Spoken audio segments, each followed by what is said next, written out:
City Series cigars and Citrus 7s, black cement 3s, 4s, the hairs and bread 11s. No doubt that I'll be wearing some fire at any sighting. With these Doran Becker 5s, you can see me in any lighting. It's exciting, I'll be flexing to the coldest degree. What's up, everybody? Sneakerhead M Checks.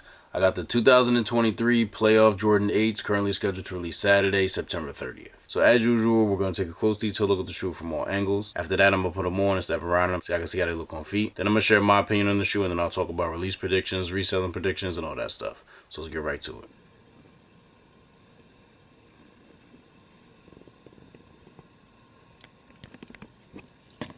So, unlike the 2013 and the 2007 pair, the toe box on these is not suede. It's kind of more like a leather. It's not like a regular leather, like y'all can see it. Like, it's definitely not suede. You can see right here, like, this is suede. It's got to be some sort of leather. It's just not your usual typical leather. I'm sure there is a specific name for it, but I'm not really 100% sure what it is. It's like leather with like a taste of suede almost. And then from here on up, they have the regular suede.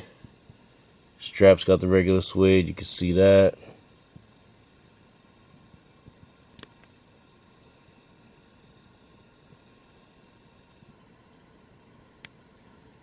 Darker gray on the midsole. The 2013 and the 2007 pair have a lighter gray here, but this darker gray is more like how it is on the OG pair from '93. Let's see here, here, and here, they got that same material that's on the toe box. So all of this over here, all of this is regular suede. The strap right here is too. Obviously this part is plastic, but here, here, and here, you got that leathery kind of thing they have going on in the toe box. And same thing over here, you got suede right here, all the way up and over here. This part is the leathery material, so is this part. And this part.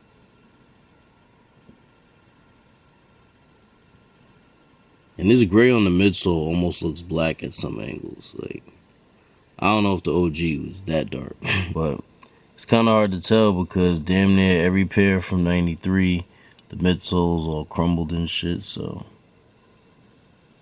can't really tell.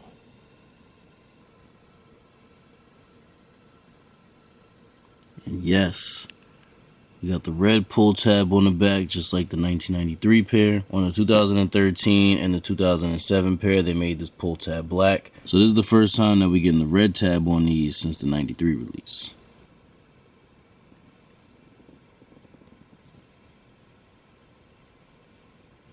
I never knew what this pattern meant or where it came from, but I always thought it looked cool in here. White Nike Air logo on the insole. And the sole on these might actually be the best part of the shoe. I mean, I really like the upper part of the shoe, but this sole is just crazy. And I always wondered why, as a Chicago Bull, why they decided to throw some purple and yellow on this shoe. You know, I thought that was real random. It looks good though, so I ain't mad at it, but like purple and yellow of all colors.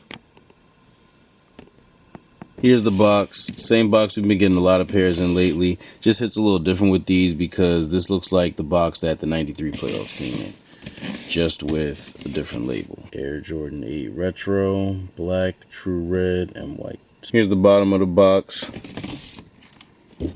And inside you just have the black plastic. Here's a quick all-around view of the shoe.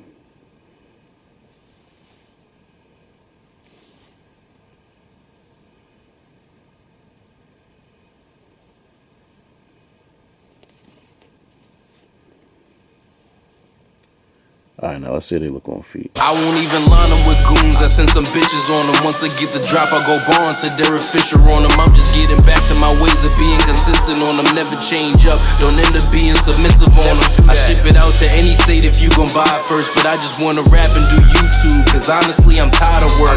The plug blessed me with some pressure, got some firework. I'm outside getting blasted like it's fireworks. I kinda feel like I got some. Now this is a mandatory cop for me personally. Playoffs is actually the first pair of Jordan 8s that I ever had. Back in 2007, I remember it was December, right around Christmas time, December 22nd to be exact. It's crazy I remember the exact date to this day. There's only certain releases where I remember the exact date like that without having to look it up. But anyway, I believe this is the first men's size shoe that I ever got as well. I wore like a size 7 at the time, and I was like 13, so I knew my foot was gonna grow. So I wanted to get them in a size 7.5 so I could grow into them and wear them a little bit longer. And you know, going from a size 7 to a size 7.5 is going from a kid's or grade school size to a men's size. I remember men's size was 140 retail, and they had just upped the retail. I think it was, I don't know what it was before. I don't know if it was 120 before. Whatever it was, they had just upped the men's size retail to 140. GS, I think, was 85, 80 or 85, one of those. So when I asked my mom for the 7.5, she's like, well, if I'm gonna be paying the extra $60 for you to grow into a shoe and wear them longer, you might as well at least get a size 8 instead of just going a half size up. So she got me the 8 for Christmas. Shout out to mom. Came back to school mad fresh. This is when Mac computers was just starting to get popping. I'm in the computer room taking the Mac selfies,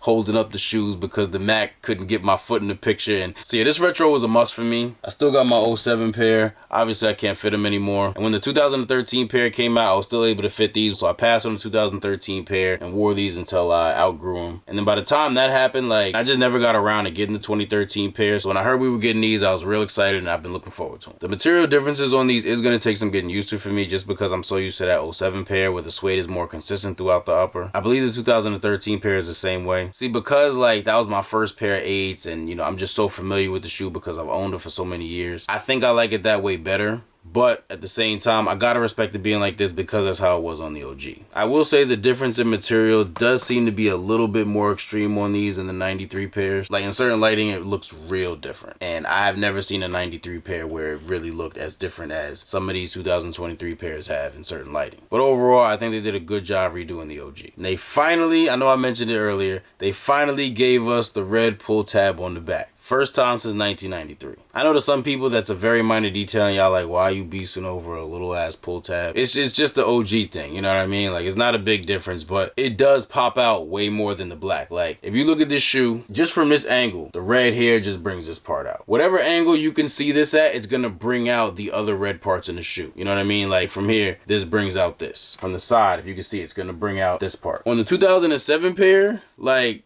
you know what I mean? Like, it's a minor difference in general, but like, they don't have the same effect. Like, it doesn't bring this red part out here like it does on this pair, you know, or on the side or wherever. It's a minor detail, but it does make those enhancements. And it's like, why did y'all take that from us? Twice. Like, a lot of us just knew when the 2013 pair was coming out, we were like, yo, we gonna get the red pull tab. They still ain't give it to us. And that was part of the reason why I personally passed. I'm like, y'all just made the same shoe that I just got 6 years ago. Like, my pair still fits. I did have to take it was a little tight at the time, but you know, I ain't see no point in spending another 200 or 190 or whatever retail was on a shoe that I had already. So yeah, this red pull tab is exciting. I can't wait to wear these in the summer. I wear these with jeans, joggers, sweats, whatever. But I always preferred to wear Playooff 8s with shorts just because you'll be able to see the sock liner pattern as opposed to wearing it with pants or something that's going to cover it. Now, come September when these release, they should be an easy cop. Although this is a very important retro, you know, Jordan won his 3rd ring. First three-peat, absolutely fried Charles Barkley and the Phoenix Suns in the 93 finals, averaging over 41 points, 8.5 rebounds, and 6 assists in the series. Last ring before going to play baseball, all that. Even though it's an iconic shoe, people are going to sleep on. I feel like a lot of people don't like 8s. I know they have an unusual silhouette, like especially with the straps and stuff, but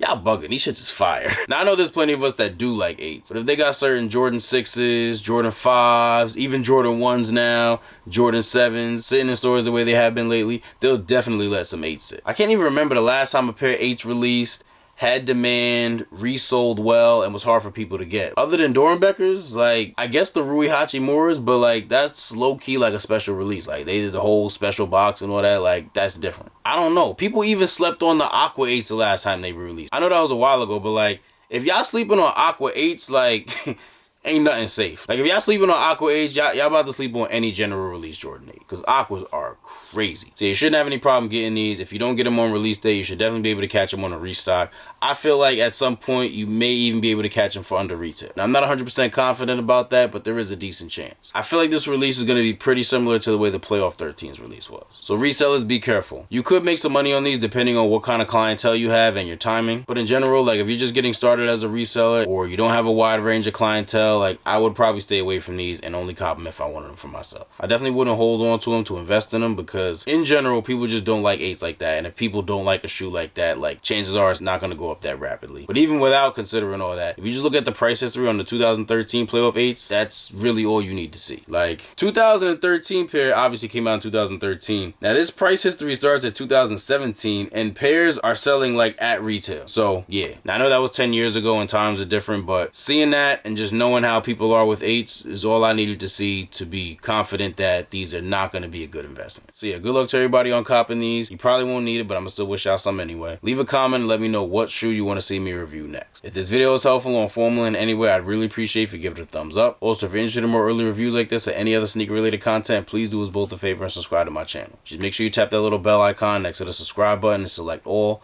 That way when I put a new video out, you get notified and you won't miss out on anything. Thank you all for watching. Everybody please stay safe and healthy out there, and I'll see you next time.